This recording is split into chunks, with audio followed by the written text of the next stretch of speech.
What do you get when you cross a know-it-all newspaper columnist with an awkward, unsophisticated everyman? Yeah. Well, I'm just not sure about that right now.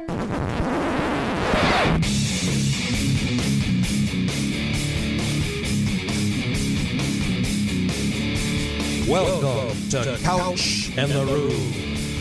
Welcome to Couch in the Rube, our Tuesday afternoon show, presented by our friends at Muskox Quality Flannels.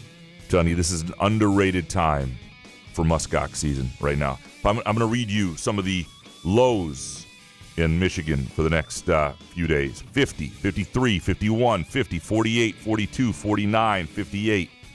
You telling me at night on the back patio, at the lake, at the campsite, wherever you might be, wherever you were this past Memorial Day, you wouldn't be better off with a muskox flannel wrapped around you, that sort of comfort and warmth? Every season is muskox season. Go to gomuskox.com, and Couch of the Rube listeners can get $15 off a flannel purchase with the promo code FIXITINPOST, all one word, FIXITINPOST, at gomuskox.com. Jason, how you doing, brother? I mean, I felt all of Fred Human. Back to the white elephant in the room. They don't want to deal with the white elephant in the room. What's up, buddy? Speaking of fixing it in post, should we talk about the elephant in the room or over the weekend? The last show we did with all the commercials, I'd like to apologize to the Couch and the Rube listeners. I accidentally hit play a commercial every 5 minutes on the Spreaker app, so I apologize for all of those that were trying to listen. And those that actually got through the podcast, if you did that, Bless you.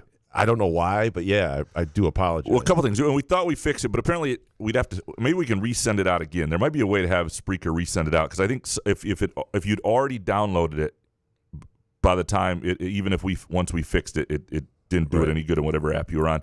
On YouTube, you didn't have that problem, so we apologize. That's not something we'll do again. I just don't know why you'd want to. I was sitting there like, auto-optimize your ad revenue. I'm like, yeah, let's try to see. I thought maybe it would put an ad at the end of the show, or maybe one at the middle of it or something like that. Maybe a couple extra dollars comes our way, and then I get everybody going like, yeah, there's an ad every 5 minutes. What's going on with this show?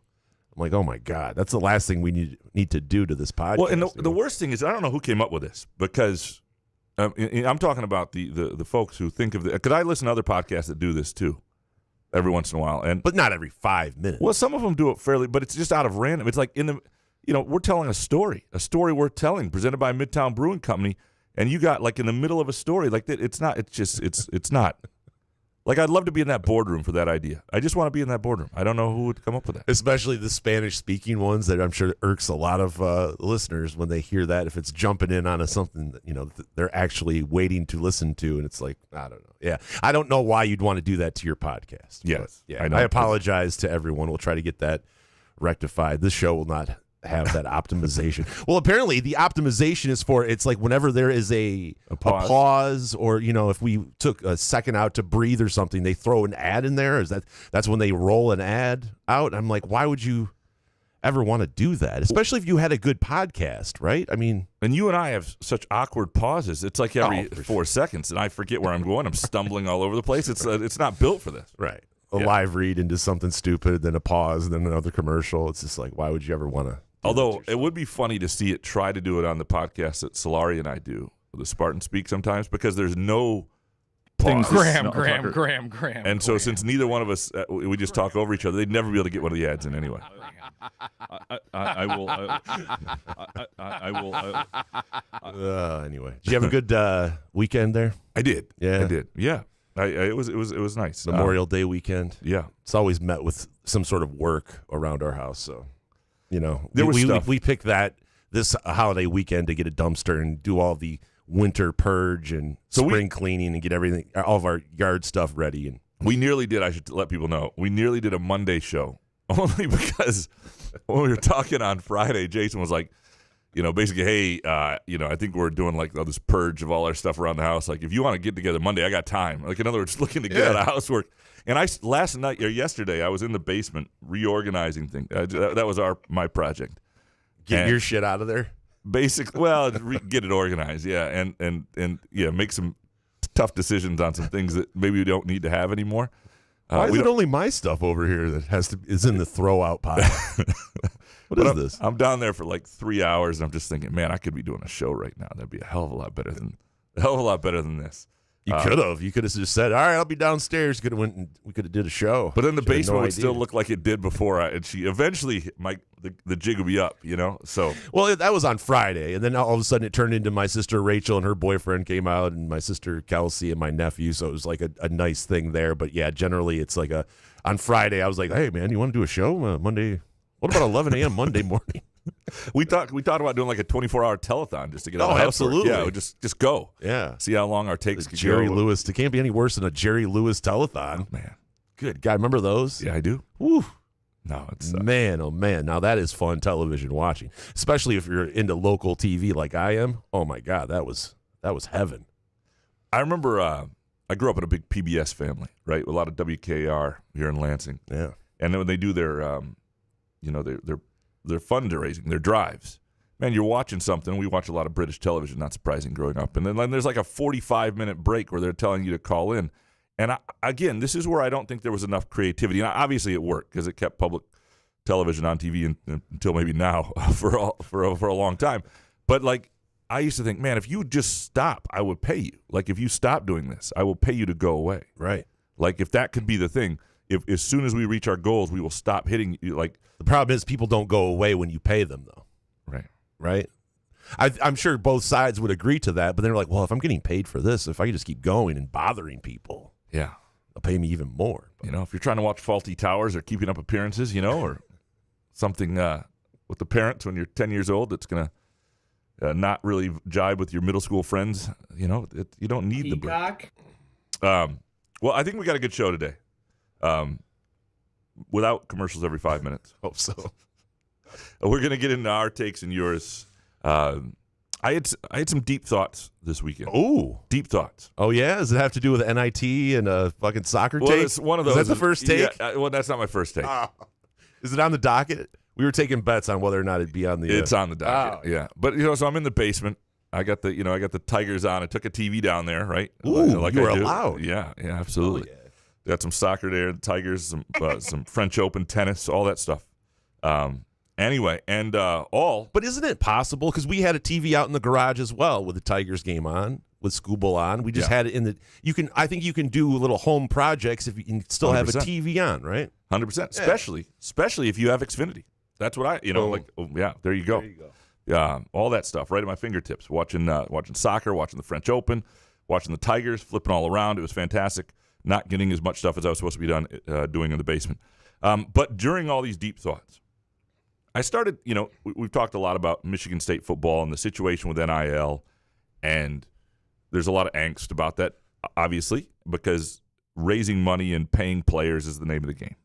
And getting billionaire donors to give money or at least major donors to fund all this is part of the game. And I started to think about it, though. Like, coaxing your biggest donors, folks who spent their adult lives making really financially sound decisions, right? That's how you get like that. Coaxing them to do something that isn't financially sound is what NIL is. In other words, winning an NIL is just showing you have the dumbest rich people as your alums, right? I'm not saying you don't want to do it because it's how you have to win, but I don't know that it's something to be proud of. If you're Alabama or Ohio State or wherever you are, if you're Michigan State and you convince Ishby and all these guys, if you convince these folks to spend on something that has very little, if any, return on investment after they've made sound decisions their whole lives financially, so you can win in college football, which maybe they want to do, maybe it's worth enough. But I don't think it's something to be proud of. I don't think winning an NIL says anything about the people who are doing it, because what you're actually... Is this you trying to sell donors to try to donate? Or? I'm just saying, I just started thinking about like the idea of people bragging about their NIL, and I started thinking like, I'm not saying you don't want it, because obviously what you care about as a college football fan or somebody who supports a team or college basketball, whatever it might be, is winning, then you want it to happen.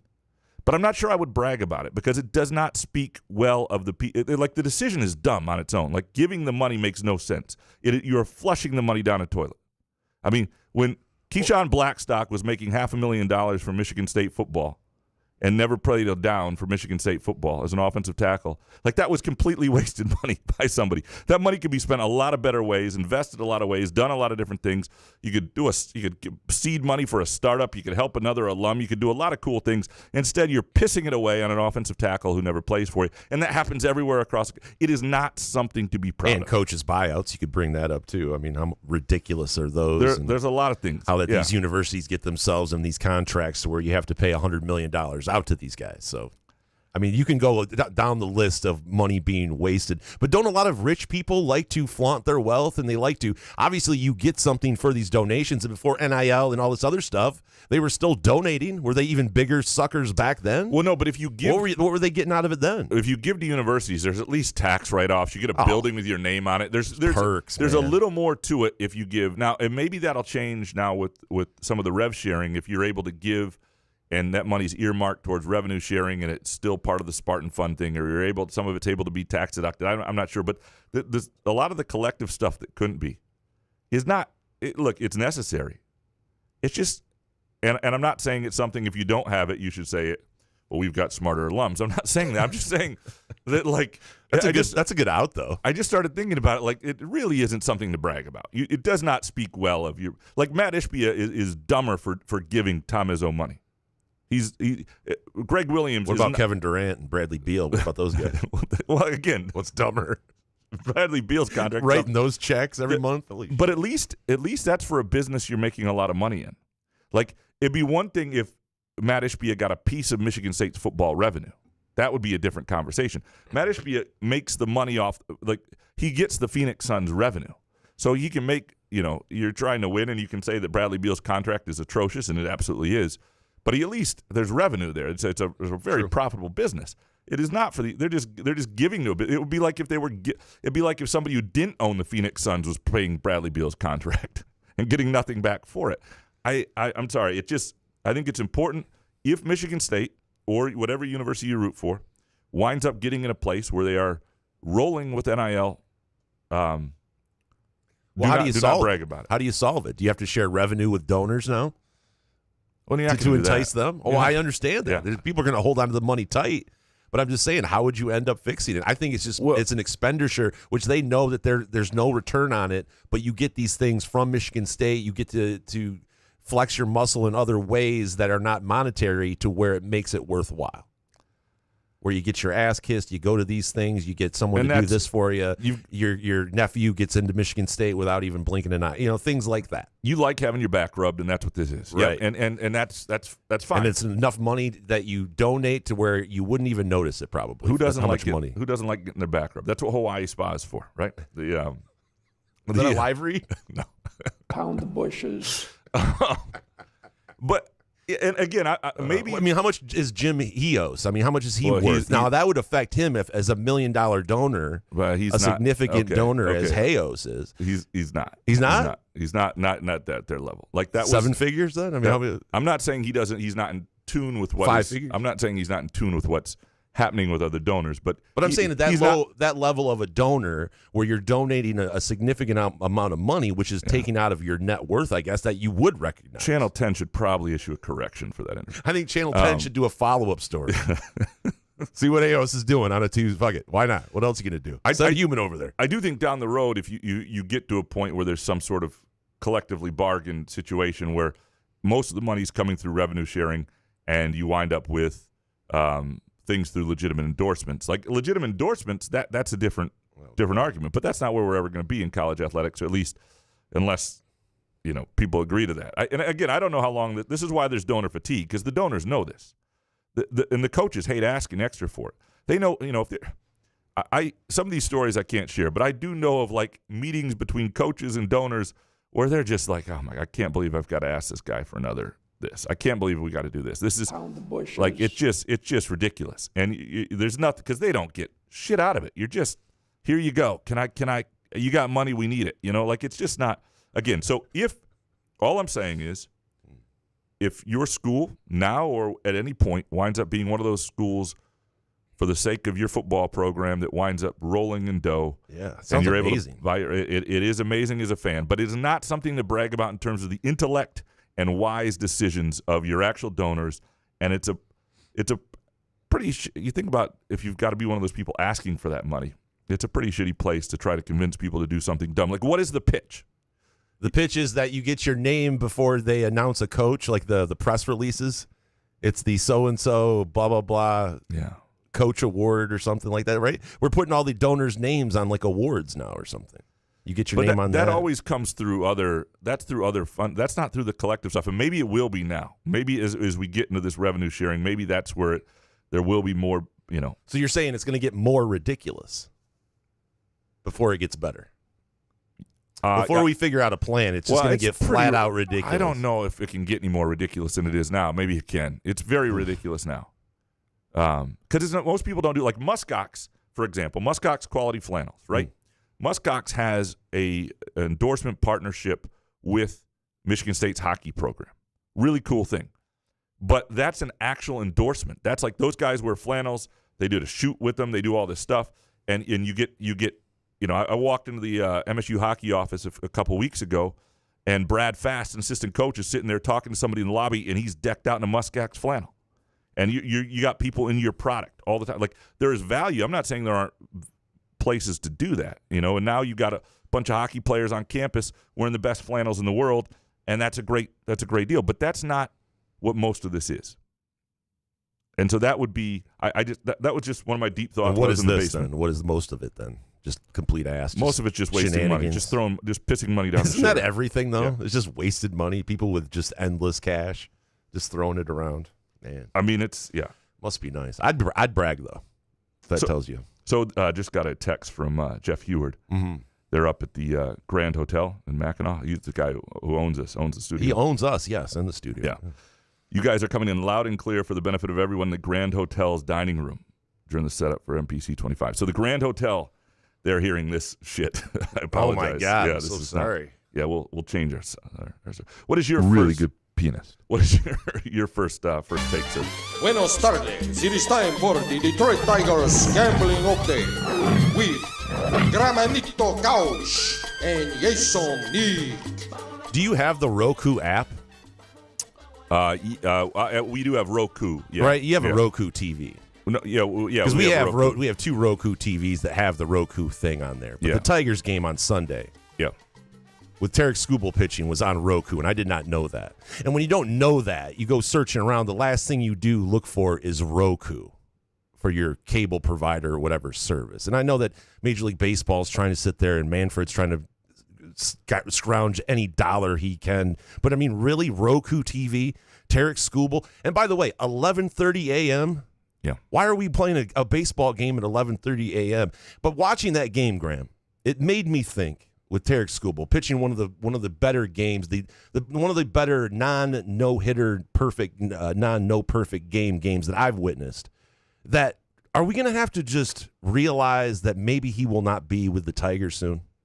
Because if I'm Scott Boras and I'm watching this and I'm watching an owner in Chris Ilitch sit there and string us along and not, the contract negotiations for Tarik Skubal, which seem to be pretty obvious that you would want to sign this guy and have this guy a part of your organization for years and years to come, to sit there and string him out. If I'm Scott Boras and I'm watching that game on Sunday, I'm going, I don't know, Chris, there's another $50 million you're going to have to pay. And you're looking at the top pitchers and Zach Wheelers and $42 million and Jacob DeGroms and $37 million. Like, what? I just would like to know from Chris. What's the number? What's the number? What are you willing to not pay? And I think what scares me, Graham, I'm scared that it's going to be around $35 million. I think Chris Ilitch is in the Garrett Cole. Now, mind you, Garrett Cole signed his contract a couple years ago. But I have a feeling, I've had a hunch on the old pizza boy Chris Ilitch, the pizza boy legend. By the way, if Tarik Skubal does not come back with the Tigers and he signs with the Dodgers or the Yankees or something like that, I will never buy Little Caesars pizza ever again. I promise that. I don't know. I really enjoy a good Little Caesars pizza here and there. But is that too much to ask? Is that a threat? I feel like my people over the years, since I've been on this earth, have paid over and over again for this Tarik Skubal. Whatever the Skubal contract, my people of my ilk, my white trash brethren, have paid enough money in Little Caesars pizza for Chris Ilitch, who inherited this team from his father, by the way. Mike Ilitch would have paid Skubal probably a year ago. right? Out of good faith. So here's the question. I don't put this as much on Chris Ilitch. You're pro Chris Ilitch. No, I didn't say that. But I am also not pro Scott Boras.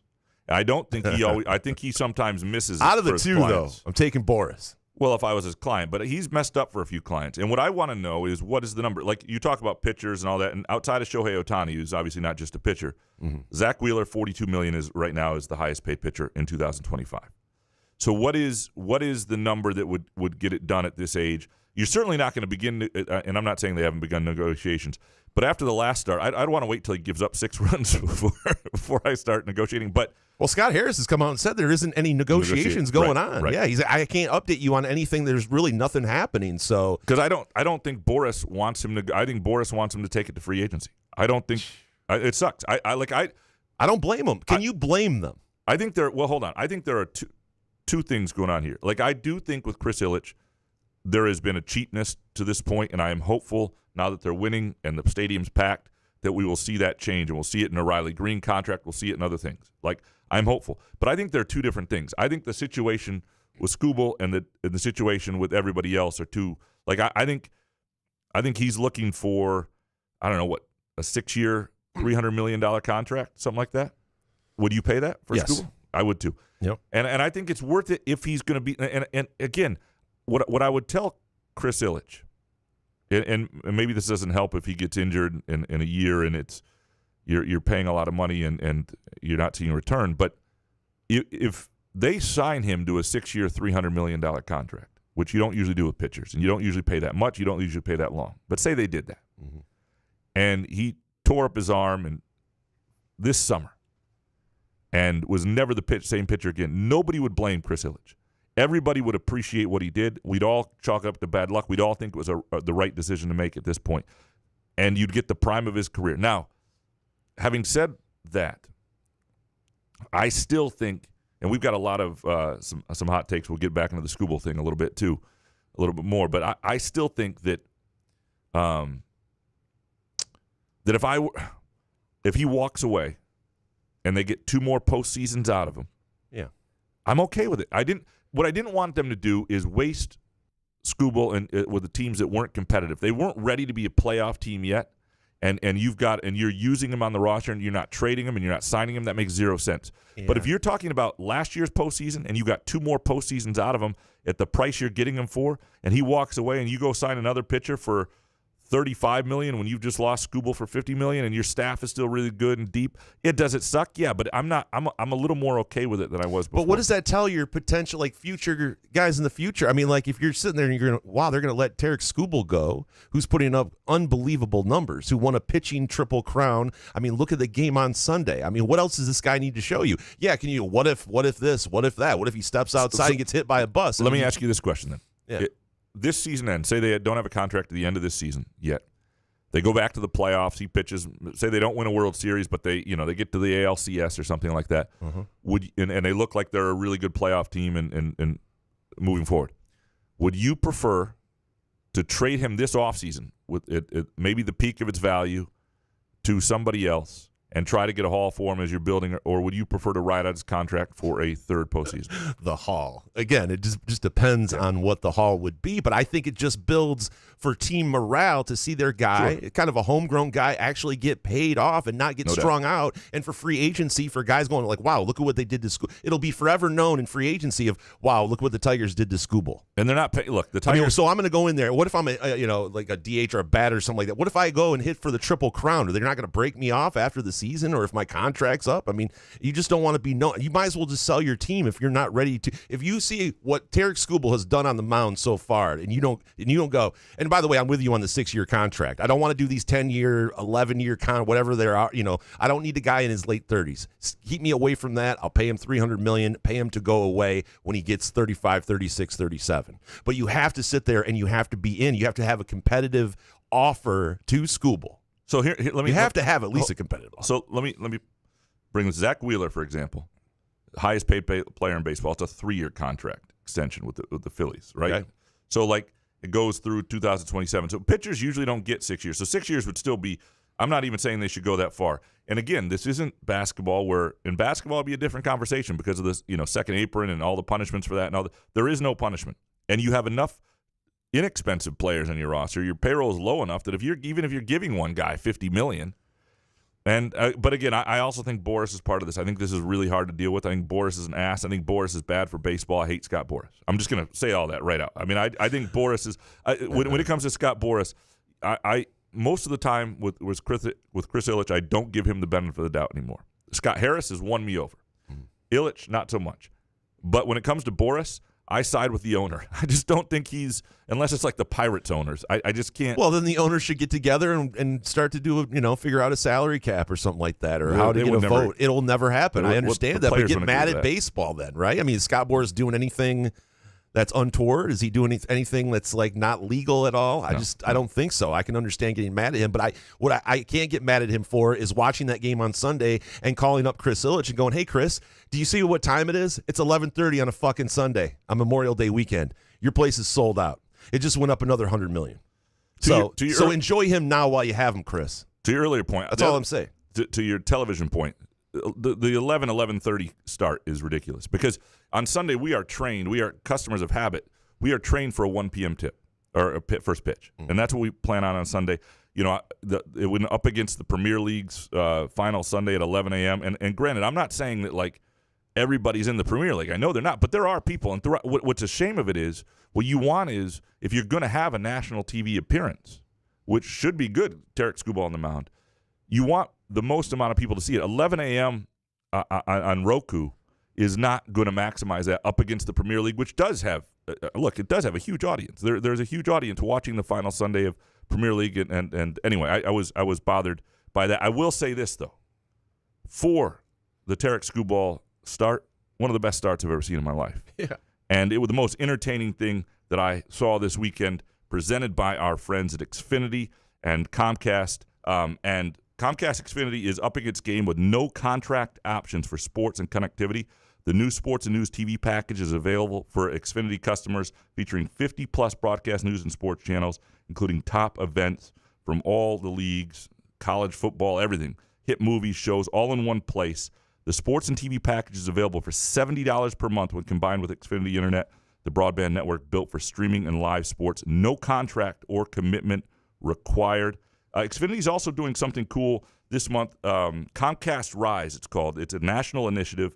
Grand Rapids and Muskegon area have been selected, one of the 5 regions to participate. It's a great opportunity for small business owners in the Michigan community. So if you know of one that's worthy, the application window runs through May 31st, and you can apply at ComcastRise.com. It's a really cool opportunity with lots of grants and a grant package that goes to the businesses that win.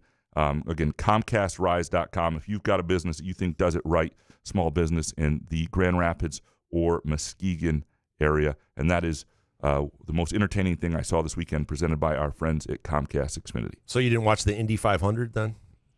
It wasn't my thing. We had it on one of the TVs, but I didn't. To check in with it here and there, right? I mean, I've watched Indy 500 or NFL Draft. You had to go to one for the whole event. I mean, not like the NFL Draft, not every day. I'm saying first day NFL Draft or the Indy 500. Indy 500. I would just in the grandstands, right? Yeah, because that's what I was looking at. I was watching people in the grandstands with their coolers, and I'm just like, man, oh man, to have to be there for another 5 hours. Good Lord, don't envy those people. No, I wouldn't. But maybe it's just because I'm old and boring now. I don't like doing anything. But all right, so I'll give you my Tottenham one that you guessed I would have. Tottenham Hotspur's take. Yep. All right, so here's the deal. The Tottenham Hotspurs, the club I've hated since like 2014 for probably irrational reasons, but I just hate how many American fans love them.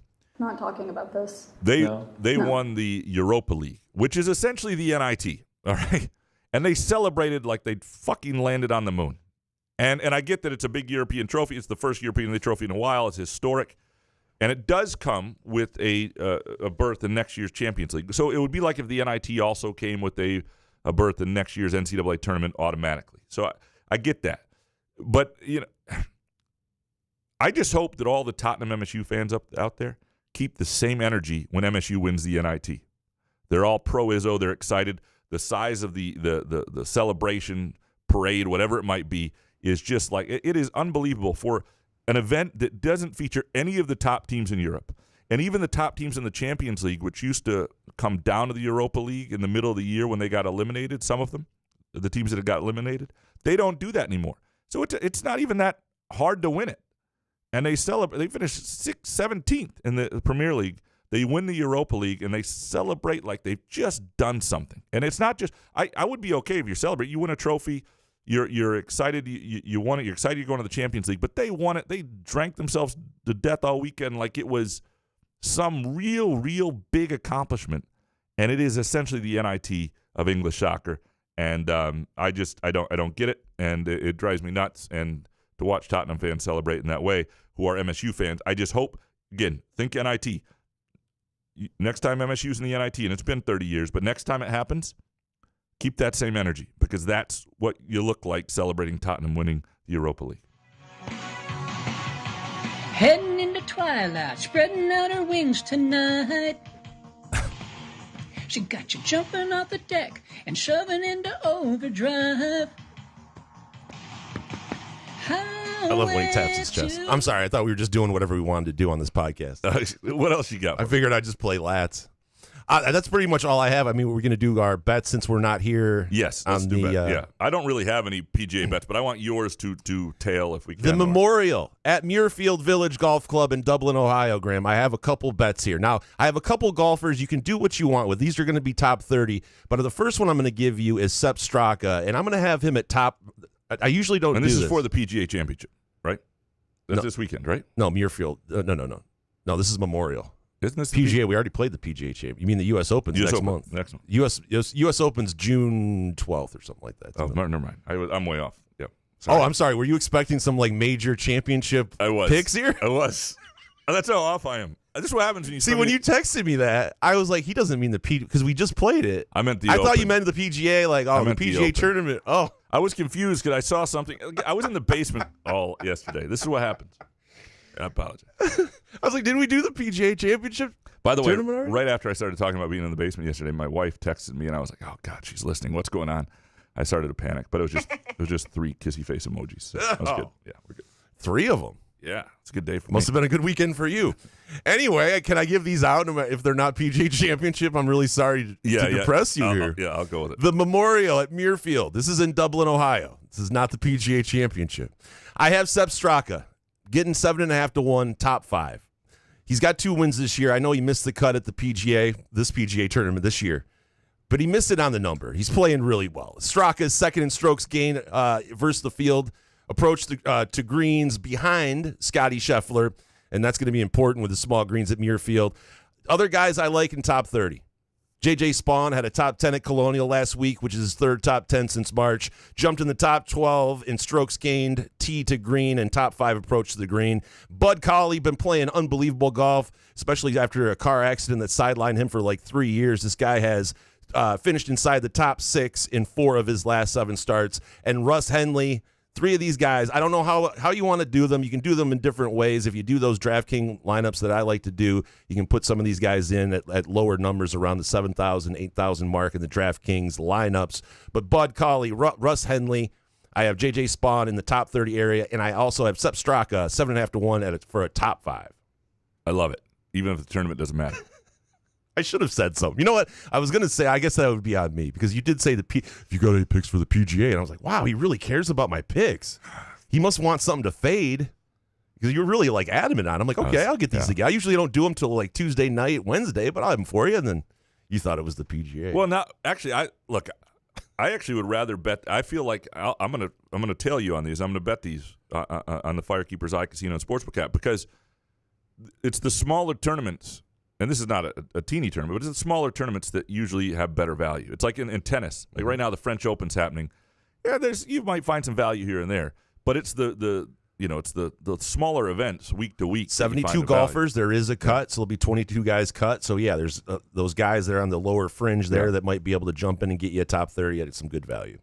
All right, should we dig into our listener takes? Let's do it, man. Hold on, let me make sure I got you. Maybe I need some off. Okay, hold no on. problem. Hold on. That's what happens when I give my PGA picks. Who's up first? Dominic? Dominic, number 1, having a clean STI test after my last relationship was plus 4,000. So I hope everyone was able to profit off my personal tragedies during #HookerGate. I got in on that, yep. 2, Matt Mancarini can bail on the Jase story for now. I need him on Jedgate immediately. Fucking wanker being on the fucking front page is embarrassing. I give Couch shit for being methodical and asking for patience, but I get it now. Get the facts before you write a story like that. And 3, Rube and T are going to join me in L.A. for the USC game, and we're going to get high as fuck all weekend and follow Couch around and embarrass him in front of his MSU sports writer brethren. And bonus, Cask & Company really is a great date spot. Even the prostitute and I had some lovely date nights there when she wasn't banging 11 dudes behind my back. I mean, yeah, you don't have to be in a healthy relationship to enjoy Cask & Company from 43. We've said that before. It has nothing to do with it. It's still a great spot. It would be amazing if you guys were out in L.A. It really would. I'd go. Yeah, it'd be fun. I don't think you can embarrass me in front of the MSU sports writer brethren. Like, it's a kind of an unembarrassable group. It's not like there's some, it's not like I'm trying to impress Solari like he's some cute girl that I'm trying to, we've been around if we each pants other. you or something, I mean, that could do it. I guess so. I don't. You just don't know it, and you come back. Yeah. By the way, so what he's talking to with the Jedgate is, so there was a guy from England who had a GoFundMe to get brought to the, he came to the Tigers Guardian series. Yeah, and like a perfectly healthy guy, by the way. Shouldn't we say that? Yes. He doesn't have any affliction or no. And people donated, and I think he was up front about just wanting to go, but he did go to a casino at one point, which we mentioned isn't the greatest. I don't know the full story. Dude, you got to try to roll that up, though. You want to have fun when you're in Detroit. Yeah. But got to have some spending money. Dominic was having none of it. Like, under every one of his posts is like, Dominic, like, F this guy. Nope. And I appreciate Dominic's consistency. And his morality. Is that the one claim I did not read about? Is the one claim against this guy is that he did take a part of the money or all of the money and went to the casino? I guess I have to ask Dominic. It's just that he's an able-bodied dude who probably could have paid his own way and took, like, how much is a flight from the UK? Depends. You can get it for like 1,500, I know, but are we at 1,500 maybe? Okay. And what's the travel on that? Is that like 15 hours or something? No, you're talking coming back against the jet stream. You're looking at listen to this guy. 11 hours maybe this way. It's 7 the other against the jet stream. Yeah. Okay. Yeah, so all right. So basically, the guy is an able-bodied guy, and then he took a little money to the casino. Yeah. I mean, I think he's bad luck. I do. We only won one game, I think, when he was here. It did not go well. I do think there is something. I mean, if you think about it, like, if you just start funding all your vacations and things you want to do, that's not great. That's not a great look. Yeah, but who's somebody going to donate? Yeah, I don't know. I don't know who donated. And then obviously Evan Petzold did a big piece for the Free Press on him, and then Johnny Kane's interviewing him, and during the game, and it's like, oh boy, this is. But that's not that Jed guy's fault, right? He ended up doing this, and he shows up, and now you got Johnny Kane in your face. Yeah, right. Dominic, but I feel you. I'm sorry, man. Really, you feel this guy? Like, I know. I feel think, Dominic. You think it's warranted though for this Jed guy to take so much shit? I don't know. Because I'm down to give somebody shit, but I feel like if you're just sitting there and you can convince people, if you start a GoFundMe and can get $8,000. So here's my problem with it: is I don't know how I feel on my own, but I usually trust Dominic's instincts most of the time. 1,000%. And so totally. the fact that he's so offended by it, like, I feel like I'm missing something, Dominic, and I would love to know what else I'm missing. Is it just that he was an able-bodied person who basically GoFundMe'd his own vacation and then did go to a casino as part of that? Or is there more to it that's even more corrupt? What are we dealing with? Is he going to freak-offs in the UK or something? Yeah. What's happening? Ben Chulik next. One of the reasons college sports have been so popular and special for 100-plus years is we believed we had a connection to the student-athletes and believed they loved the school as much as we did. Sadly, those days are fading away at a rapid pace. No, that's the big thing. You see people, Josh Pate on his show and podcast was talking this week about, how it's still, when it's third and 8 and your team's on defense and it's in the fourth quarter or whatever, and both teams are going to the line of scrimmage, you still have the same feeling. So college sports isn't ruined. What Josh doesn't realize is, number one, it's going to happen slowly over time, and it's also not about him. They have him. They have this generation of people. It's the next generation coming up that never develops that connection with athletes. It's not just the ones who had it and are now starting to care a little less. And I do believe people are caring a little less because I hear it constantly from people that I care less. Now, are they still watching the games? Yeah. Is that all that matters? I don't know. I mean, if Rivals and On3 and 24/7, I'd love to see their subscriptions because I would be I mean, I'm less inclined. Like, I don't think that we should be like, I don't give two shits if a football player commits this time of year. Because I don't believe it's a commitment, and I don't know that they're going to stick with it. I just don't think it's even newsworthy. I don't like. We went out there because there's a kid from Hazlitt who committed to Kansas. He's a local kid, so you go out there and do it. But if I was a sports editor, is it news? And I don't know. And so again, the problem is the loss of connection that's going to happen over time, and whether the sports can withstand that, and we'll see. Cooper next. The House settlement isn't going to fundamentally change the pay-to-win model, if the settlement ever comes. Seems to me that boosters would sue to break up revenue sharing. And bonus, Jason and I go to the same dentist. Not a take, just a fun fact. Interesting. All right, Cooper. What dentist Dr. is that? J-Mo in East Lansing. Okay. One of the best. Dr. J-Mo and his staff are amazing. Yeah? And he does listen to this podcast. Nice. Yeah. Nice. He Very does cool. mention, at least he mentions that when I do go in there. I've always thought you had good teeth, That's Dude, honestly, though, he saved my teeth. I chewed tobacco for like 15 plus years. And he's a lot of, listen, I paid off his BMW with all the work I had done. Yeah, So, well, I would believe say. me, he loves me because he sees me. He goes, oh, that's the guy that paid off one of my BMWs. Yeah. Spartan 18770 to all the fans who were angered over MSU cutting the swim program. MSU President Kevin Gusowitz, is that right? Gustowitz. We need a Gussie. Can I just call him Gussie? Gussie's recent announcement on budget cuts is telling us all to hold his beer. Get ready for major academic and sports reduction or elimination. This goes for every university and college. And reasonable take, any dog owner who walks their dog without a plastic bag should immediately be deported to Gitmo. Facts. Especially if you live in a neighborhood where there's no other place for your dog to take a shit than on or in someone's yard. Yeah. Like, if you just leave it there, like, how do you... Yeah. I've had to do it where I ran out of bags and had to drive back and pick up said turd. And I would say this, too. Do not let your dog just pee in people's flowers, because that sometimes kills the flowers. It kills the Well, plants. how do you let a dog go up to the flowers? I mean, the flowers are up by the house. Not always. Sometimes they're in anywhere Well, in you the can't yard. really... I mean, what do you do? Slap a dog on the ass? I mean, it's just dog pee. It's not going to... No, it does it. It is not good. Dog urine is not good, especially certain breeds. It's not good. Which breed is the worst? Have you I don't up know on this? But I go on Are you walks. going to steal someone's dog, too? I go on walks with my mother, and I hear about this. So this is all I know. But yeah, you should definitely. I mean, and don't. You know how I feel. Don't put it in somebody else's trash bin either. That's gross. That I don't understand that one, because if there's someone that has it out there and it's in the yard, there's someone coming to get it, right? No, You can't that's just the dump it in problem. there? That's the problem. So here's what happens. I don't know if I'd just drop a dog turd on someone's, The problem is pickups on Friday.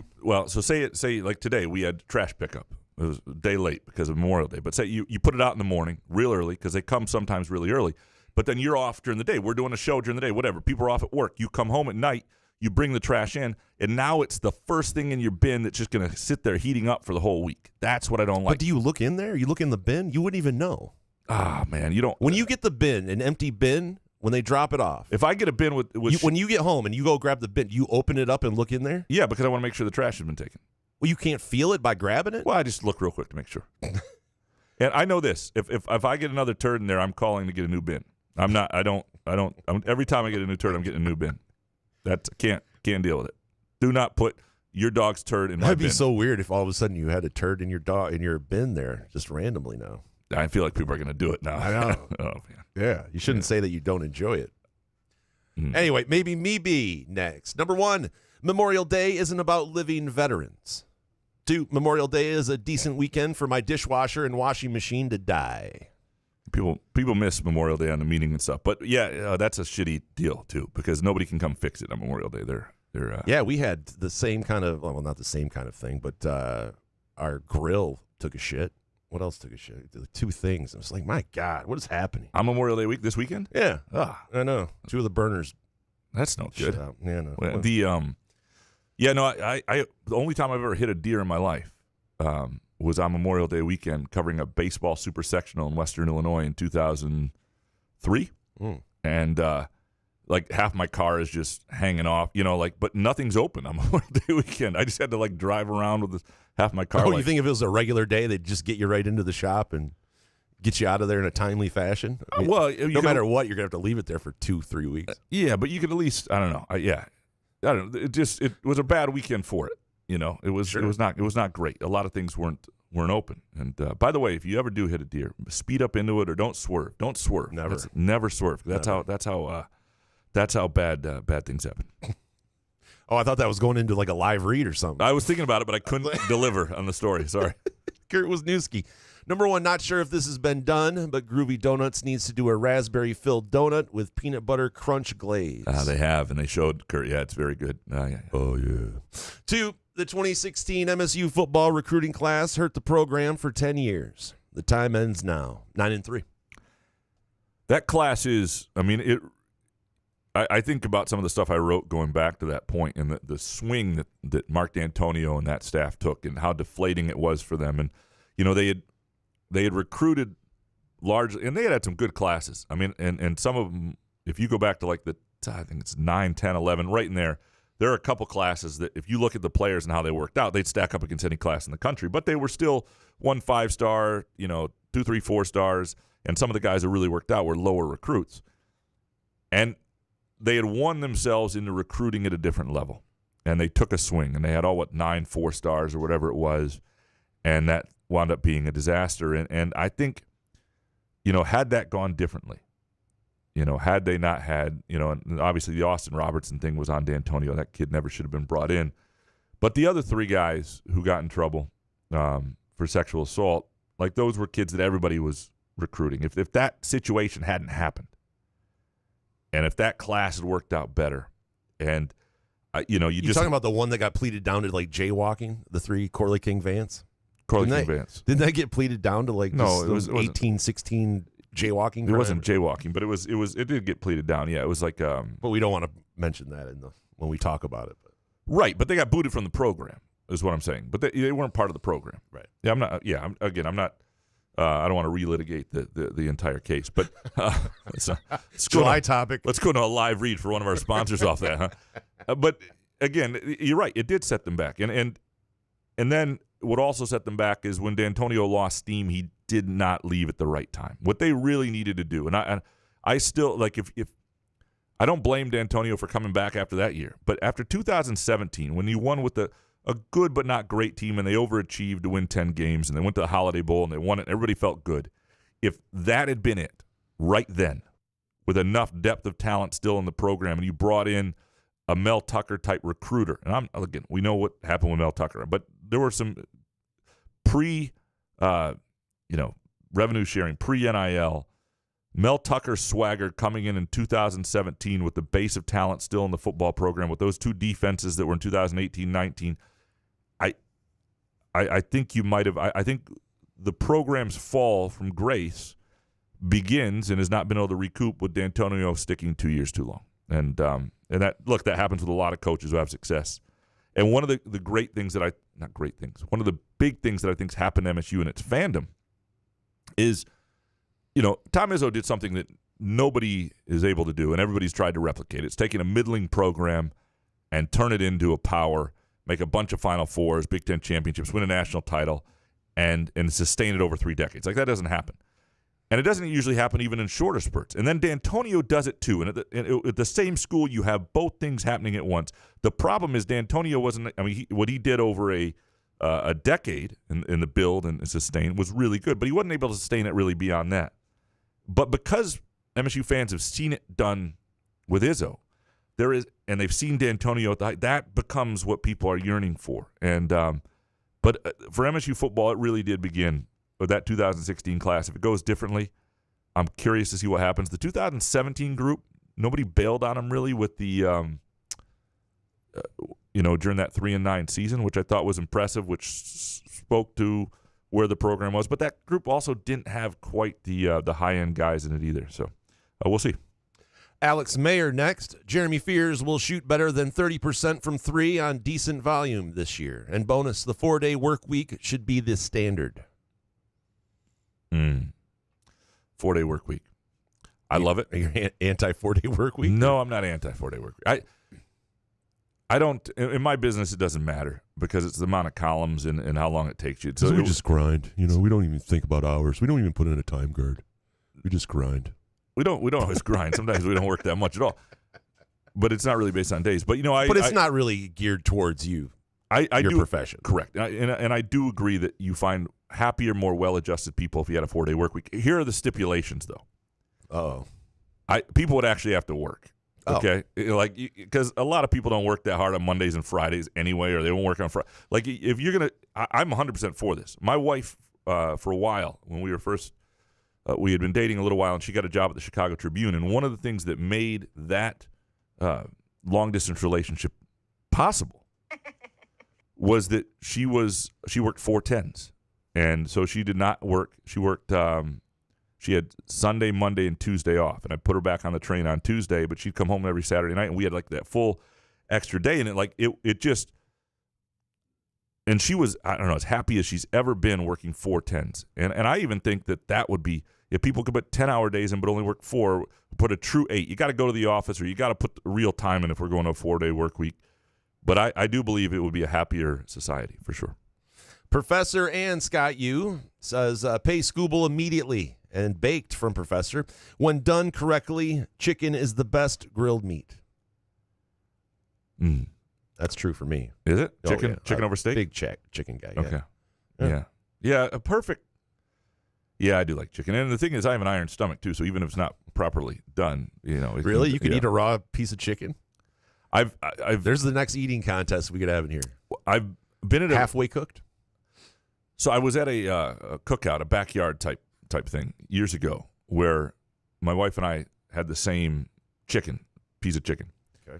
And she got violently ill, and I was 100% fine. So I don't know. The only thing that's ever made me violently ill was like unwashed grapes that clearly had something on them at one point. But is it possible she didn't get the cooked half? Maybe you got the cooked No, part. I think I remember us eating it and thinking, and I kept eating. She stopped, and I even ate more of it because that's what happens to me. If you would like really good chicken, cooked chicken, and other great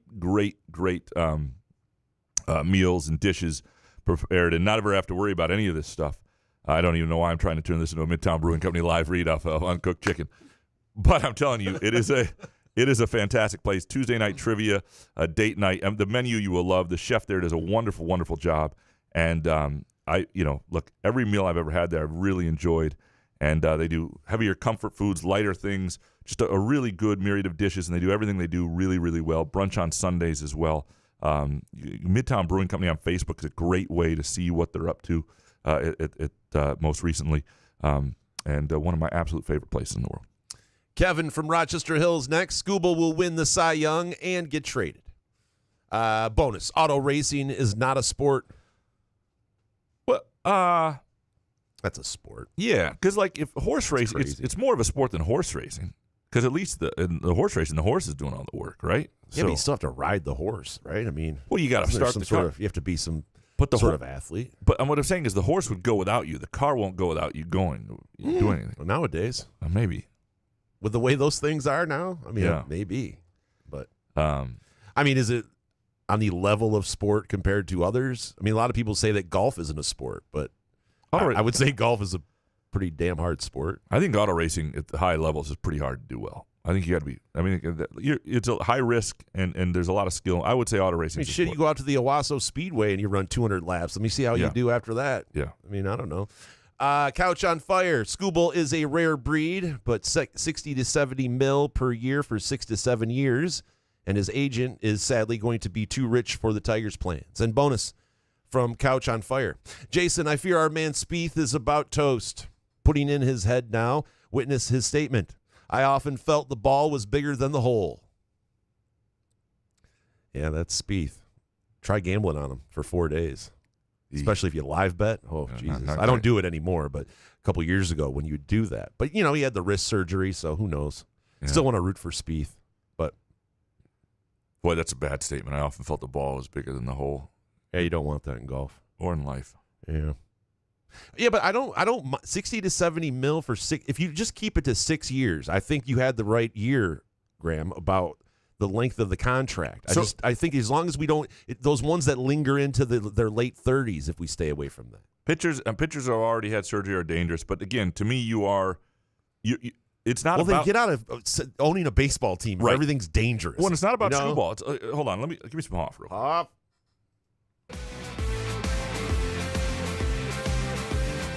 Come on. Come on. I am the passenger. Free Ubers.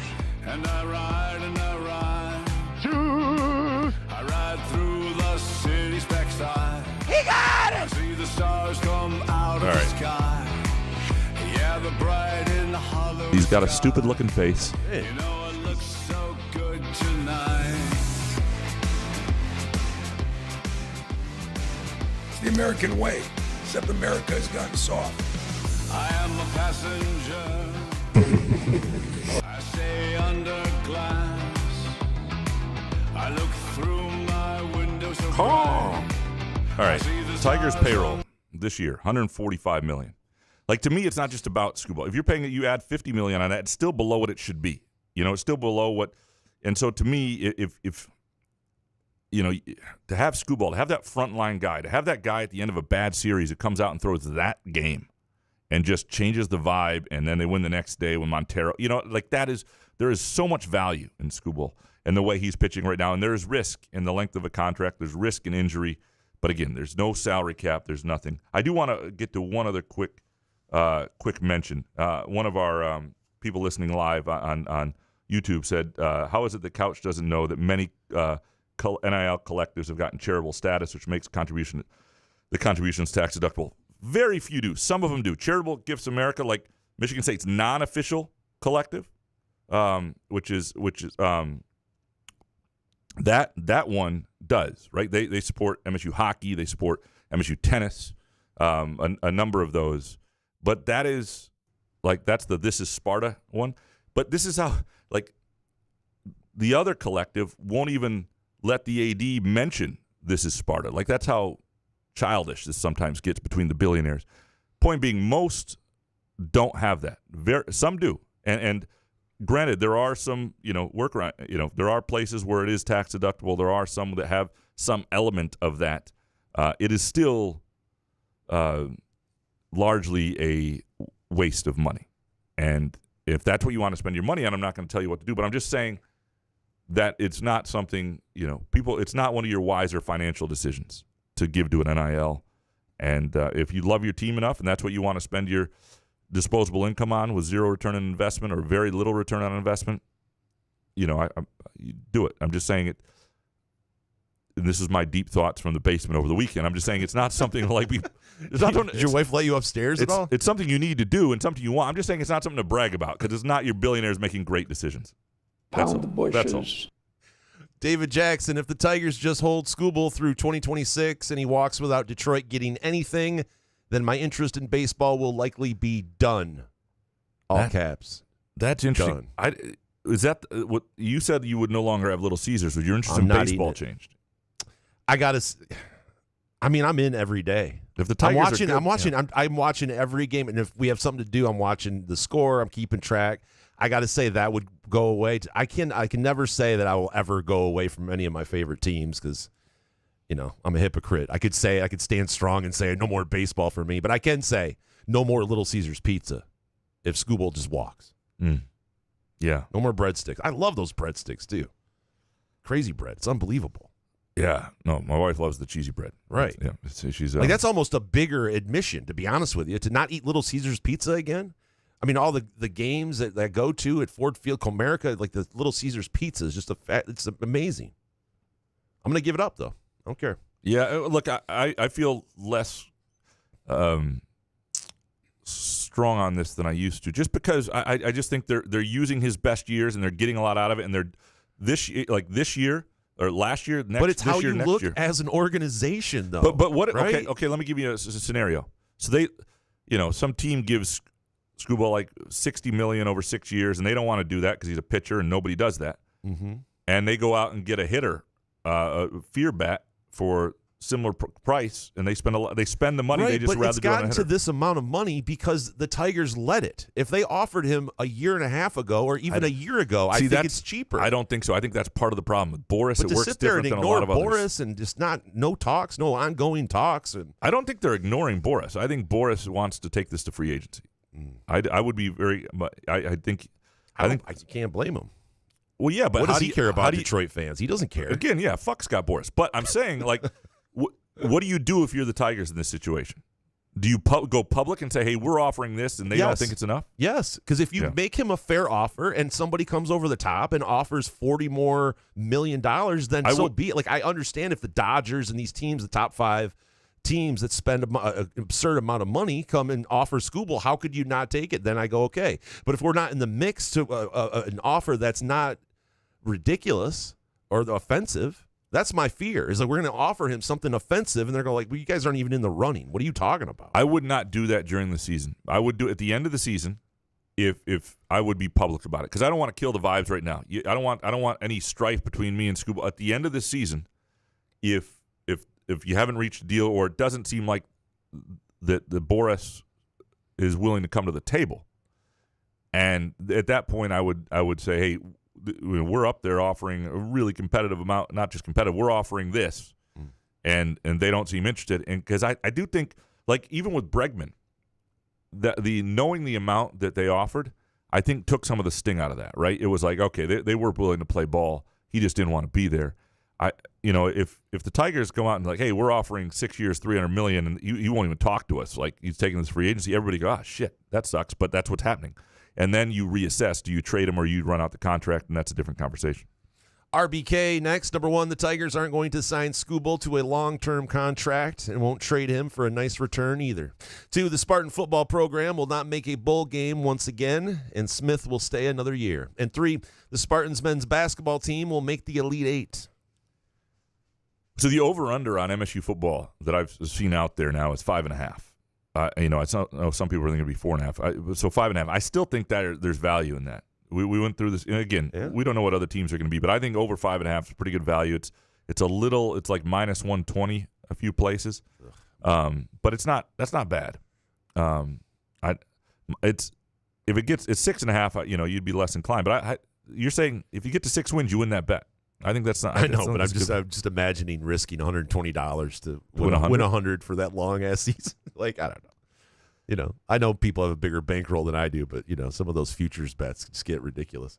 I do think that, like, the beauty of a futures bet is if it prevents you from betting every week when you don't really have a good feel on a game because you've got a little juice in it anyway. You've got something on it. Yeah, that's the value of them, right? I just want a lot of I win so much more on futures than I do on because you bet all of them.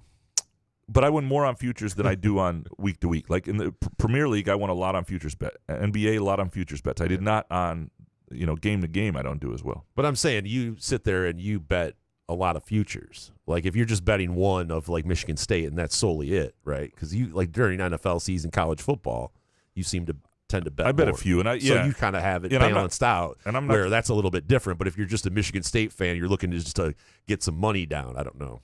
Correct, and again, that is. I'm not going to bet MSU, but I would tell other people that I wouldn't hate that price. But you're a fan. Why wouldn't you bet it? Right. Mike DeShelter next, Game 7 of the World Series. Do you go with Jack Morris, Justin Verlander, or Tarik Skubal? And bonus take, Tigers still need to trade for another bat.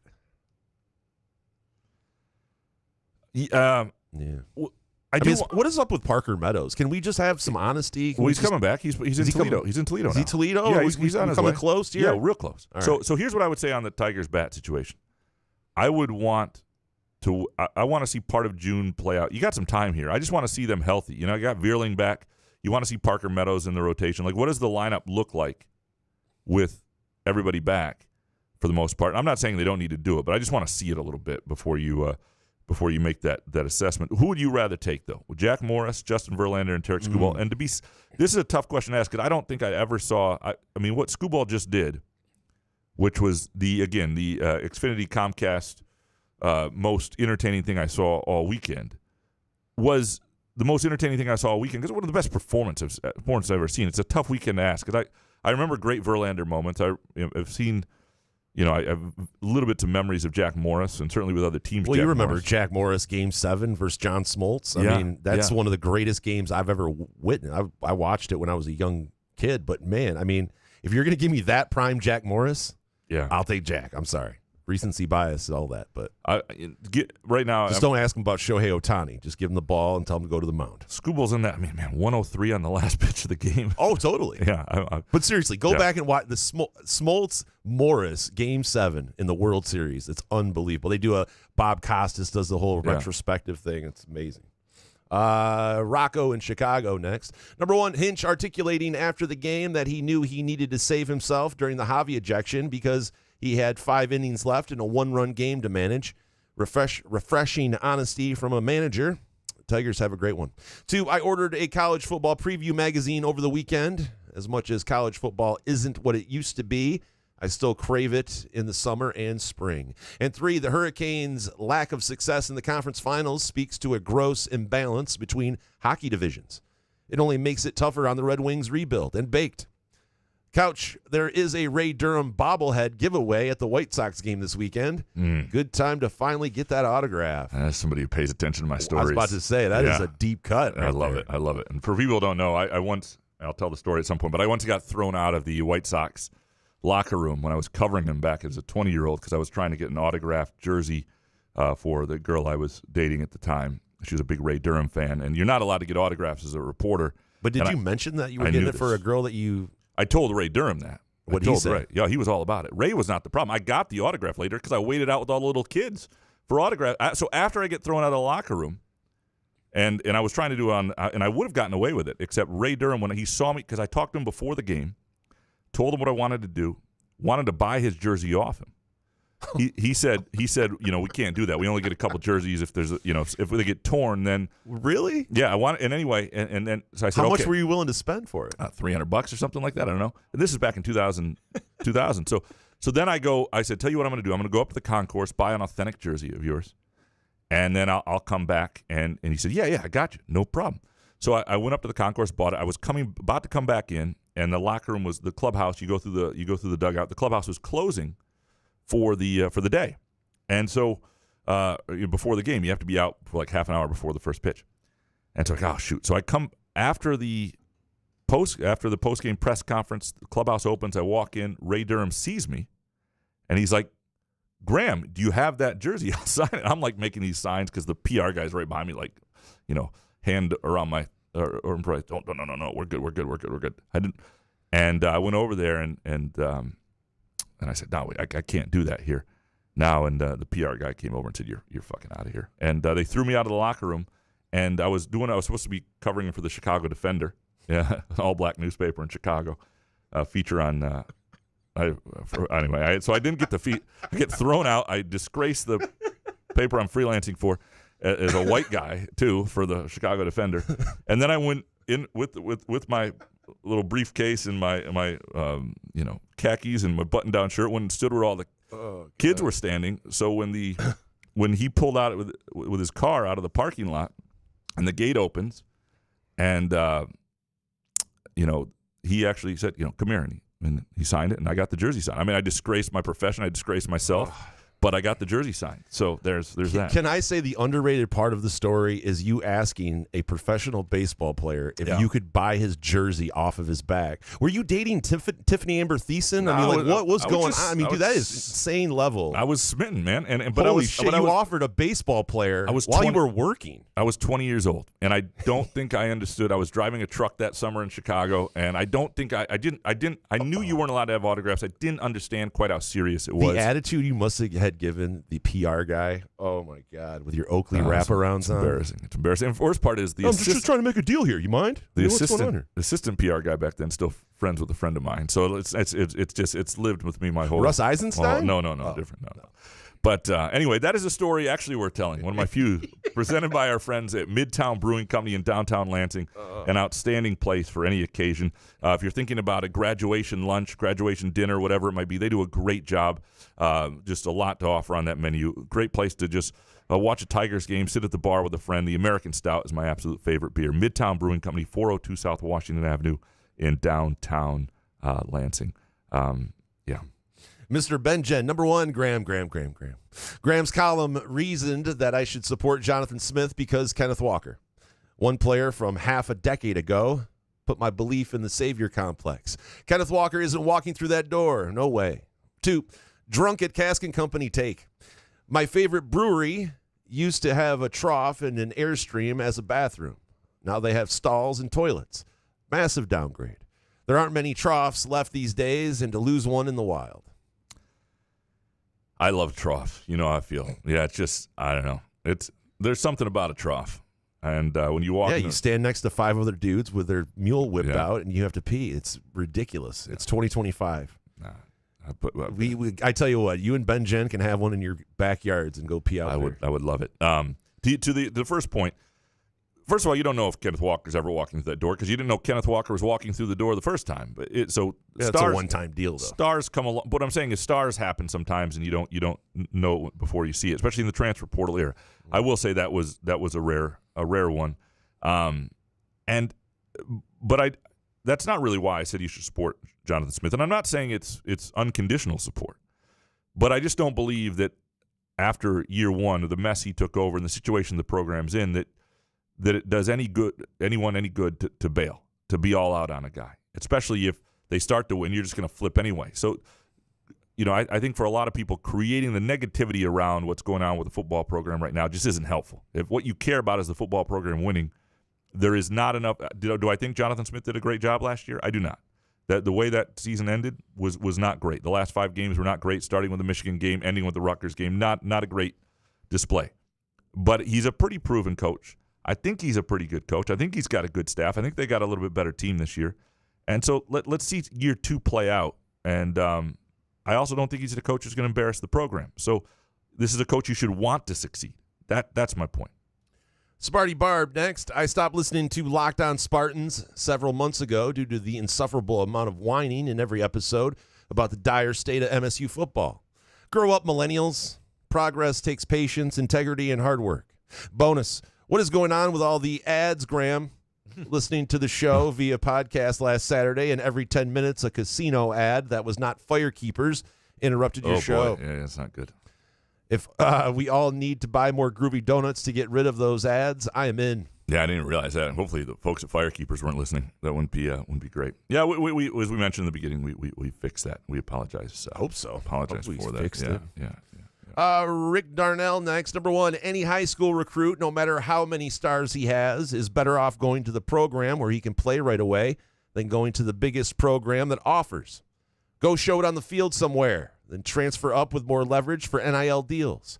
2, seems obvious that anything short of 7-6 and Jonathan Smith will be fired and better go 8-5 just to be sure. He is not Ishbia's guy. He is not Gus's guy. He is not the new AD's guy. Donors would rather spend $33 million to buy Smith out this December than commit that same money over the next couple seasons to give him championship caliber rosters. Not fair, but that is his current reality. And 3, when you say a sizable chunk of the MSU fan base lost their shit over the Hazlitt kid, guessing you meant that portion of the fan base that lives on Twitter? Or did you literally mean a sizable chunk of the, 500,000 fans? I only knew about it from listening to this podcast. So there's no doubt that social media is where you get the vibes, but it's not like I look at like if Matt C's pissed about something, I don't view that, and I love Matt C, but I don't view that as everybody's take on something. And and Matt Sheehan, who does Locked On Spartans, he does get overly emotional sometimes. He's got to create content 5 days a week. So I don't just look at that. I look at who, it's like, I'll give you an example. When we in the old days, we used to do a lot more Twitter polls. We used to do a lot of them on this show, by the way. We did. And what the poll doesn't change. The percentages don't change after a certain point. I used to say after about 100 votes. So you could have 10,000 votes, and it would be the same basic percentages after 100. And that's the thing you start to realize. So when you watch who is having those opinions, some reasonable people that usually aren't quick to freak out, that's why I came to that.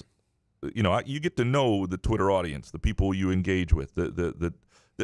That's where it came from. And I understand that's not everybody, but there was definitely some legitimate losing their shit, as you say. To your previous point, Rick, with Jonathan Smith not being Ishbia's guy, Guskowitz's guy, the new AD's guy, and they'd rather spend $33 million.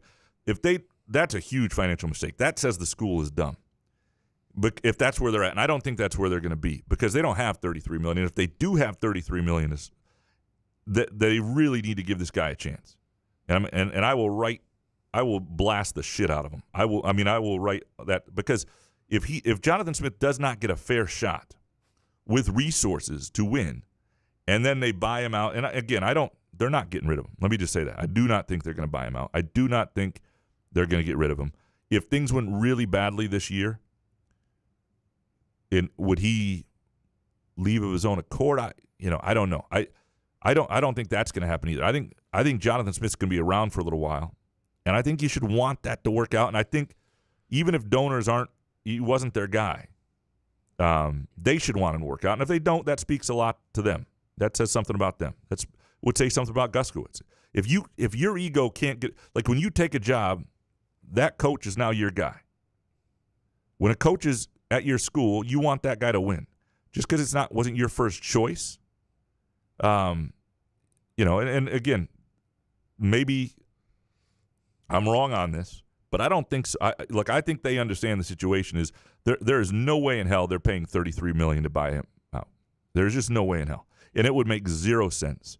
And it deserves to get ripped to high heaven if it were to ever happen. Because that is really an example of not being sophisticated in where you put your resources and not being serious about that. And I don't know that you get a coach better than Jonathan Smith ever again if you do that too. I really don't. I don't know who the next guy is because most of these school presidents last 3-4 years anyway. And so Guskowitz is already 2-3 years into it. How much longer is he going to be there? The new AD, how many ADs have lasted more than 4 years?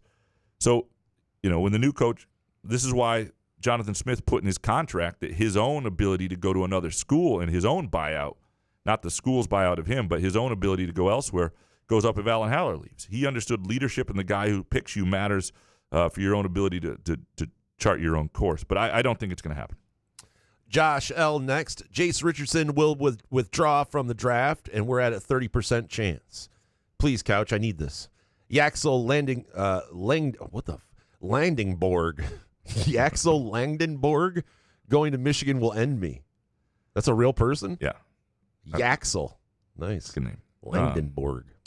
Jase Richardson, he's got until Wednesday evening to decide if he's leaving, and I have not gotten an inkling from anybody that he's going to. But until 25%, until you hear he's staying in, again, you just never know. 23%. Usually at this point, and I'm not saying I'm not privy to what conversation he may be around the table with his folks right now figuring it out.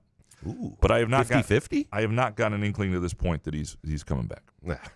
Chris, next. I get people are nervous about MSU sports and or need to fill 30 minutes daily, but the talk around recruiting is sad. MSU's fate doesn't depend solely on getting the top portal guys or a top 30 class. Smith and especially Izzo are proven talent developers. Let them work and maybe touch some grass. Bonus, went to Front 43 on Mother's Day and had an incredible time. Love the big helmets that appeared to be ordered by rivalry, but feel there should be some changes. First, move Penn State next to Ohio State and Wisconsin and Iowa next to Minnesota. Also, Nebraska gets moved to the bottom row for balance. Thoughts? Penn State next to Ohio State, Wisconsin next to Iowa. Were you by yourself? Or, I mean, how long were you looking at these helmets? I love it, though. I love the analysis. Were there people at your table trying to have a conversation with you? This is like being in the basement yesterday. Having deep what thoughts. do you guys think? Wisconsin, Iowa, next to Minnesota? Yeah, so there should be – Penn State should always be next to Ohio State, right? And who gives a shit? Right? We appreciate you, Chris. Yeah. Some dude, number one, I'm worried about Chet Holmgren. Can we get a Couch and Rube sponsorship combo for him? I need to see him chomping on at least 3 different groovy donuts on the way back down the court during the game. Shrimp pad thai from Cask & Company at halftime. Post-game American stouts from Midtown Brewing. He's just too damn scrawny. And 2, seems like Jonathan Smith is going to have the Bobby Ross, I'm a good coach presser pretty soon. Couch, you're right. Give the guy a fucking chance this year. My God, people. And 3, my love for stadiums are super tied to my experiences there. Never liked Ford Field much. It's too dark, and I love football outdoors. Until we won playoff games there. Spartan Stadium is fine, and you complaining motherfuckers. It's a college football stadium that has brought me a lot of joy over the years. I do think everything is, whether you're nostalgic about it or what, it's tied to your own experiences, and I think that's very, very true. And I would urge people that if you're going to Spartan Stadium and you want to feel comfortable and like your best self, get yourself a Muskox flannel when you go, and even if it's a whiteout, just have your own. They got might have some white in, like the Muskox flannel I'm wearing today. It has some white to it, but go to gomuskox.com. And think about it with Father's Day as well. It's a great gift on Father's Day, a Muskox flannel. Jason will tell you, for a father-in-law that's not too sure about you, a Muskox flannel goes a long, long way. GoMuskox.com. Even after 8 years. Yeah. You might have to do it annually. GoMuskox.com and fix it in post for $15 off your flannel purchase. Richard Kane next. The NCAA and especially the NBA should give 3 free throws if the defensive team fouls outside the arc in the final minute. This fouling to prevent a 3-point shot is bullshit and badly damages the enjoyment of watching games. One reason among many, to be sure. And bonus and baked. When answering the question last week about where Graham would like to see MSU hoops play, I was shocked he didn't say at the grounds of that little 5th division team in England he loves. Apologies that I forget the name. Torquay United, yeah. That would be incredible. I would love to see MSU football, MSU hoops, but hoops wouldn't really fit in their little stadium. MSU football and Torquay, I would be all in for absolute sure. I was watching, the NBA games, the end of the Oklahoma City Minnesota game, and you're right. The foul up 3 stuff does take some of the fun out of late possessions. If you're watching. But is it a strategy you like by coaches that have to decide whether to foul? It's a winning strategy, so you'd have to change the rules to get rid of it because it's a winning strategy. And watching on Comcast Xfinity last night, it was, which by the way, great. Look, everybody's cutting the cord these days. You can cut the cord and have Xfinity, right? I stream Xfinity Comcast, and I use it. I'm telling you, it's got one of the best on my phone. If I record something, a show, a game, one of the best playback features for recording. That's one of the reasons I went back to them after I left for a while, and will not be leaving anytime soon. You'd have to change the rules though, for sure. Steve Beckman, would Graham have more respect for me if I was a bandwagon fan of Torquay United? Graham's Europa League NIT analogy is flawed. No way.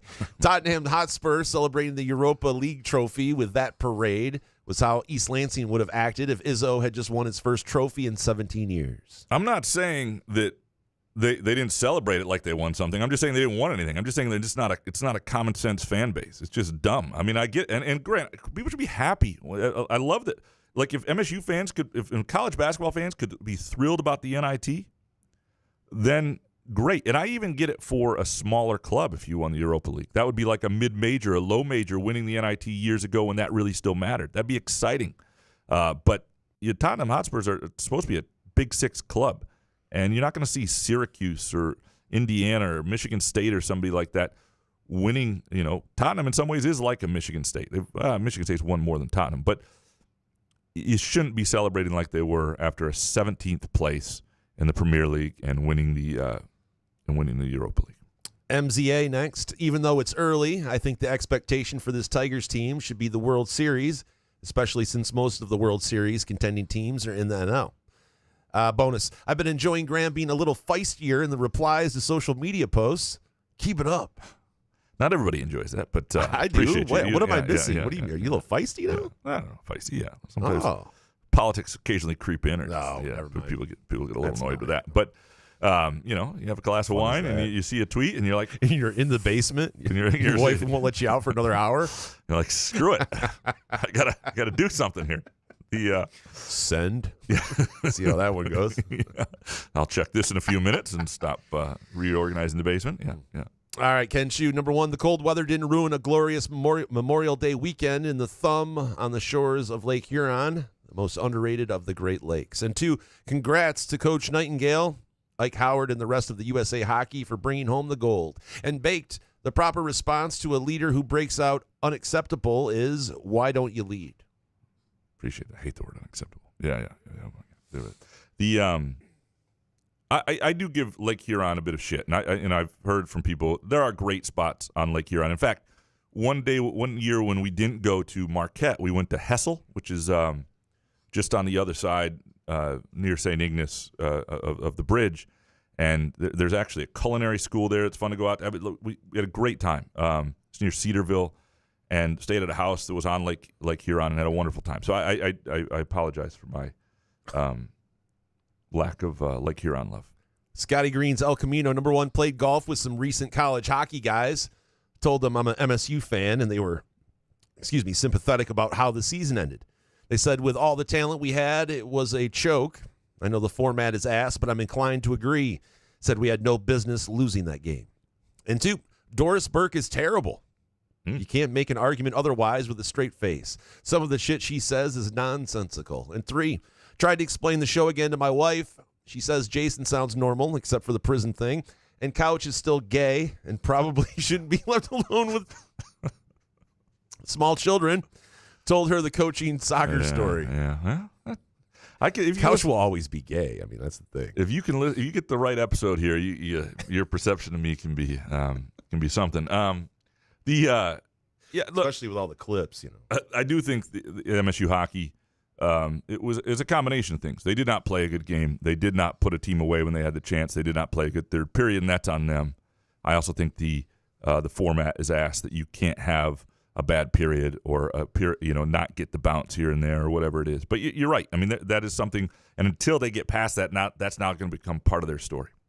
C-Dubs 91, reasonable take. Advertising during professional sports on TV has gotten out of hand. I don't need to see a new ad every 30 seconds at the free throw line and on the boards. I just want to watch sports. And don't get me started on the giant fake logos and center field wall at Comerica. And baked question and thought, what if mulch only works because the plants and trees you place it around are intimidated and don't want to turn into mulch in the future? I feel like C-Dubs might have been in the basement with me. C-Dubs, we need to get together and smoke some weed. Yeah. That is absolutely a thing. Yeah, that's a good question. That's a great question. Yeah. It's intimidating. Like, fuck, I don't want that. I got to say, more than most of the ads that you see on the walls and, the superimposed stuff, it's just the constant ads of, well, I think the gambling ones are kind of taking a back seat, but the pharmaceutical ads, just endless. Some of them have good jingles though, not on the walls, but the commercials themselves, like Jardians and some of those. Yeah, but they're all annoying jingles though. Yeah, I like them. That would get you beat up if you sang them outside the house. That's true. Although people still sing "Proud to Be an American," and that's worse than that. Is pretty crazy that people do that. Original Dark Mantonio had a dream. I was watching a movie and Jason was in it portraying himself. And he was just as he described himself during his drinking days: obnoxious, rude, and unapologetic. Well, I wouldn't say that. You had some endearing qualities back then. I wasn't like a full-fledged asshole like all the time. I did have some fun parts to me, but primarily like after a certain amount of booze at a certain time of night. Yeah, I didn't want to be around. I liked you back then. We didn't have any issues back then. No. Yeah. No. Yeah. It's just better this way. Puppet Master Ishbia next. Given the possibility of this scenario this past spring, it got me thinking. Would MSU fans rather see a hockey natty or an Izzo Final Four? You can only pick one. Izzo Final Four. And it's people can say it's a hockey school. Izzo changed that. It's Izzo winning. I'm not saying he hurt the hockey program, but the soul of the school that at one point got its self-esteem from hockey because the other two sports weren't competing at the same level, or competing for nationally or beating Michigan. Hockey was no longer needed for that anymore because of Izzo, and people want Izzo in the Final Four over a hockey. Now, don't you agree? Would you say Izzo? Oh, easily, hands down. Yeah. Not that people don't want a hockey national title. No. I would say over another Elite Eight, they would rather lose in like the second round and have hockey win a national title generally. But there are a lot of people who still just don't care as much about hockey as basketball at the school too. You might even take another Elite Eight from Izzo. Yeah, to be honest, it's a fan-to-fan question. Yeah. Shep next. I have a source saying that a guy Couch threw down the stairs was the facilities manager for Hazlitt Middle School in the late 90s, the mastermind behind carpeted lunchrooms. The whole he hit on me and I freaked out excuse was just a cover. This was premeditated. Graham, would you like to comment before Los publishes the story? Yeah, I don't think that can be my thing, that I just shove people downstairs that I don't like. It's a good bit. Yeah? Is it? As long as you don't kill people like you did the one. I mean, one time. 1 out of 10 people you shove. I mean, that's pretty good odds. Oh, yeah. People are scared of me for that reason because, stairs are everywhere and they're going to be walking with me. Right. I guess that's something. Why do you think I got the tattoos? I was going to scare people. Jebediah, BetMGM Casino is ass. That's it. That's the take. lose money or just the situation? We prefer firekeepers. Well, no, it's because I think that's the ad that ran on our countless ads that ran. Oh, yeah, that's not good. And it's not good, too, because firekeepers is way better. And if you go down to the go down to Firekeepers, Dacey's Tap Room and Sportsbook at the Firekeepers on I-94 in Battle Creek, and you can wash that BetGMM feeling right out of you. The Ernie Harwell of Southern Maine next. The Softball College World Series is beginning Thursday, and as always, fuck Oklahoma. 2, I'll get a tattoo of the logo of the team that eliminates them as soon as Graham gets his. That ain't happening. Nah, I'm not getting a tattoo. I'm sorry. No. What is the anti-Oklahoma thing? I would love to know more. And I think I do. I forgot. So please fill me in. And maybe it's, yes, fill me in. Fart Soup next. Number 1, Washington State Ferries has the strongest trough game in all of the land. And number 2, hashtag pay the Rube. Well, that's why we did the commercials that you listened to every 4 minutes last week. Pay Skubal first. Yeah. Munfield Keg next. I don't know what national advertising exec I need to bombard with emails, but my brain automatically tunes out any national ad read. There is a reason so many podcasts have their hosts do the ad reads. That is who we came to listen to. We're with you guys. I really apologize. Yeah. I clicked a button that I had no idea. He rubed it. Yeah, it happens. It happens. Yeah. Brutal. Hans Jurgen. Number 1, NYC is a testament to American civilization, and after spending 3 days in the Big Apple, I can tell you America is still strong. 2, don't be fearful of your safety in Manhattan on the weekends. It's quite innocuous, and 90% of the people are tourists. 3, Jersey has the best diners in America. If you're in NYC, take a 20-minute side trip to Newark and go to Top Diner, where they have everything from lobster to fried chicken. It's a diverse clientele, so if you don't like minorities, stay away, you racist bastard.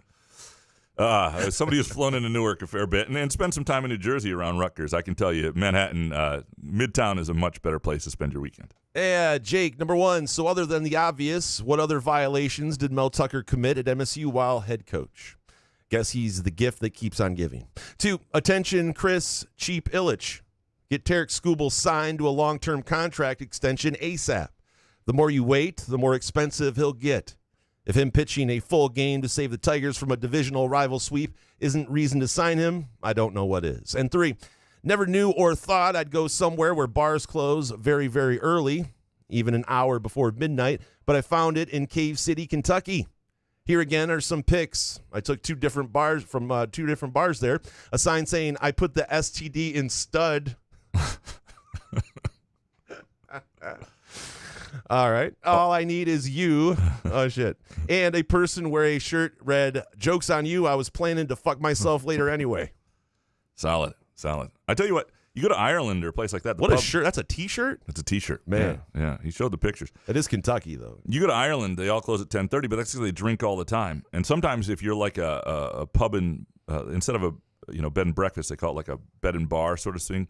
They'll let you stay. As long as you're closed, they lock the doors. You can stay. You can drink all night if you're staying there. Oh, really? I'm sure that always ends well. It does. People just tuck themselves in and get up, and the place is left the way they when they entered. Sure. To your first question, Jake, on what other violations did Mel Tucker commit when he was MSU's coach? Look, my understanding. We don't have enough time for all of that. My understanding is a situation with a staffer. I don't know the full extent of everything, but Michigan State self-reported it, which is better than not. So we'll see where it goes. I don't think it's going to be something that hinders MSU moving forward. And lastly, from the Upper Deck Jerk guy, Wrexham will be in the Premier League in 5 years, and those celebrity owners will become even more insufferable as a result. And bonus, sometimes the road less traveled is that way for a good reason. That's why we do this show. Yeah, always. Yeah, absolutely. Thanks for your deep thoughts. Many of you today. I feel like once we get to May and June, it's just deep thought time. Yeah. Just like for me. We appreciate all of you. Thanks for producing our show, as always. We appreciate our friends at Muskox and Muskox Quality Flannels. Go to gomuskox.com, where you can use the promo code FIXITINPOST for $15 off your flannel purchase. Think about Father's Day, the father in your life, or just for yourself. Make yourself feel good. Get yourself that gift. We appreciate Midtown Brewing Company. Unbelievable place to watch a Tigers game, trivia on Tuesday nights, a date night, or a graduation lunch, anything along those sorts. We appreciate our friends at Comcast Xfinity. I hope you haven't cut the cord, or if you have, think about it wisely. Just a much better offer, much better deal, some great offerings with Xfinity Comcast. We will be back probably Friday with your Groovy Donut Twitter questions. Good show, man. Yeah, man. Couch in the Room.